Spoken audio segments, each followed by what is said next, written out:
Okay, तो चलिए सीधा मुद्दे पर आते हैं। देखिए, पश्चिम बंगाल में आजकल ना एक अलग ही पैनिक का माहौल बना हुआ है। एससी, एसटी, ओबीसी और ईडब्ल्यूएस सर्टिफिकेट्स के वेरिफिकेशन को लेकर और साथ ही कई सरकारी भर्तियों को लेकर कैंडिडेट्स बहुत टेंशन में हैं। तो आज के इस एक्सप्लेनर में हम इसी पैनिक को दूर करेंगे और सारे फैक्ट्स एकदम क्लियर करेंगे। और हाँ, आगे बढ़ने से पहले अगर आपको हमारे इस चैनल के एक्सप्लेनर्स पसंद आते हैं तो भाई सब्सक्राइब करना मत भूलिएगा। इस वीडियो को लाइक और शेयर भी जरूर करें ताकि ये सही जानकारी ज्यादा से ज्यादा लोगों तक पहुंच सके। तो चलिए बिना किसी देरी के इस पूरी उलझन को सुलझाते हैं।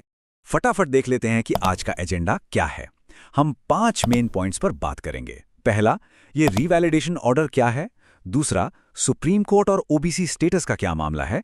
तीसरा, जॉब्स को लेकर उड़ रही अफवाहों का सच। चौथा, असल में रीवैलिडेशन की जरूरत किसे है। और अंत में वो 32,000 प्राइमरी टीचर्स वाला केस। तो चलिए शुरुआत करते हैं अपने पहले सेक्शन से, द रीवैलिडेशन ऑर्डर।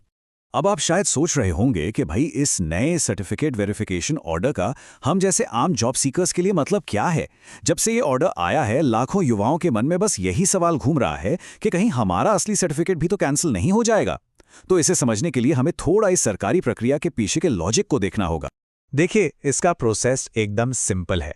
सबसे पहले स्टेट गवर्नमेंट ने सारे डिस्ट्रिक्ट मैजिस्ट्रेट्स यानी डीएम को आदेश दिया। अब डीएम क्या करेंगे, वो अपने जिले के एसडीओ और बीडीओ के साथ मिलकर काम करेंगे।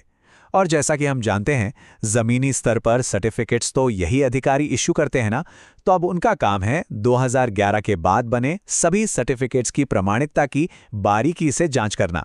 लेकिन बड़ा सवाल है कि अचानक ये सब हो क्यों रहा है। असल में इसके पीछे एक बहुत बड़ी वजह है। आपने देखा होगा कि पिछले कुछ सालों में खासकर नीट जैसे मेडिकल एडमिशन्स में और पुरानी सरकारी भर्तियों में फेक सर्टिफिकेट्स के कितने बड़े मामले सामने आए हैं। कई लोगों ने फर्जी सर्टिफिकेट बनवाकर एडमिशन तक ले लिए। तो ये जो रीवैलिडेशन है ना, ये बस एक व्यवस्था की सफाई है, एक सिस्टेमिक क्लीन अप। ये असली कैंडिडेट्स को परेशान करने के लिए बिल्कुल नहीं है, बल्कि आपके और हमारे हकों को बचाने के लिए उठाया गया कदम है। आगे बढ़ते हैं हमारे दूसरे सेक्शन पर, सुप्रीम कोर्ट और ओबीसी स्टेटस का मामला। अब जरा इस नंबर पर गौर कीजिए, 77। आपको पता है 2011 के बाद से राज्य में 77 नई जातियों को ओबीसी लिस्ट में शामिल किया गया था। और इसमें से 75 मुस्लिम उपजातियां हैं और 2 गैर मुस्लिम। कलकत्ता हाईकोर्ट ने पहले ही इन जातियों को ओबीसी का दर्जा देने पर रोक लगा दी थी। क्यों? क्योंकि अदालत का मानना था कि कोई प्रॉपर और साइंटिफिक सर्वे हुआ ही नहीं था। सरकार पहले इसके खिलाफ सुप्रीम कोर्ट तो गई थी, लेकिन अब उन्होंने अपना केस वापस ले लिया है। इसका सीधा मतलब यह है कि हाई कोर्ट का वो आदेश अभी भी पूरी तरह से लागू है। इस पूरी सिचुएशन को समझने के लिए ना एक पुरानी कहावत बहुत अच्छे से काम आती है, दूध का दूध और पानी का पानी करना। सरकार का अभी यही स्टैंड है।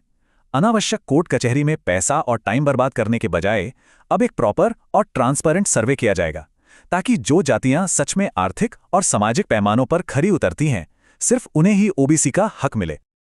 चलिए अब आते हैं हमारे तीसरे सेक्शन पर, जो आज के टाइम में बहुत जरूरी है, अफवाहों का सच। देखिए, सोशल मीडिया पर तो जैसे आग लगी हुई है। कुछ यूट्यूब चैनल्स और कोचिंग सेंटर्स बिना किसी प्रूफ के हवा में बातें कर रहे हैं कि एसएससी ग्रुप सी और डी का कट ऑफ तो एकदम गिर जाएगा और पुराने सर्टिफिकेट से मिली हुई सारी नौकरियां कैंसिल हो जाएंगी। लेकिन एक मिनट रुकिए, कोलकाता हाईकोर्ट का एक्चुअल ऑर्डर क्या कहता है?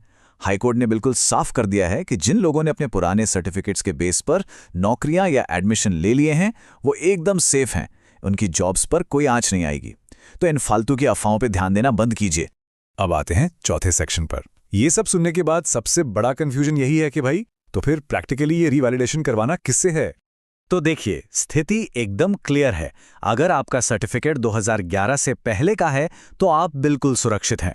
अगर 2011 के बाद बना है लेकिन आपके पेरेंट्स के पास पुराना और वैलिड सर्टिफिकेट है, तो भी आपको घबराने की कोई ज़रूरत नहीं है।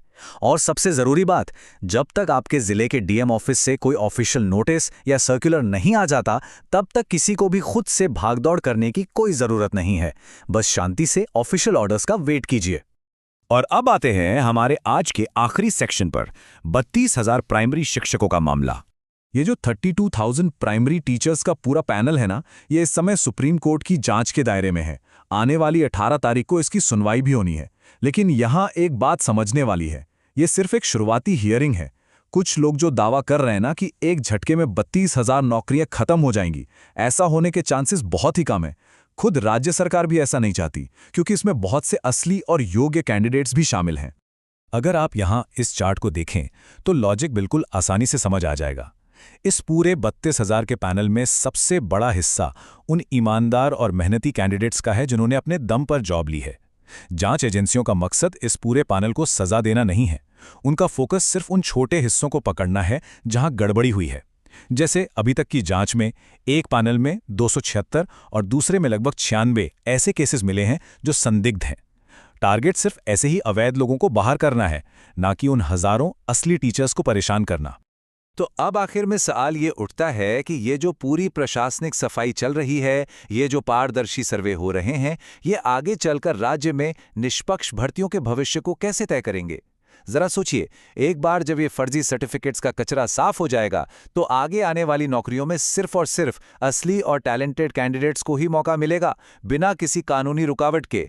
ये राज्य के युवाओं के लिए बहुत अच्छी बात है। तो उम्मीद है कि आज के इस एक्सप्लेनर से आपके कई डाउट्स क्लियर हुए होंगे। अगर आपको ये वीडियो काम का लगा हो तो प्लीज़ चैनल को सब्सक्राइब ज़रूर करें, इसे लाइक करें और अपने दोस्तों के साथ शेयर करें। आज के लिए बस इतना ही।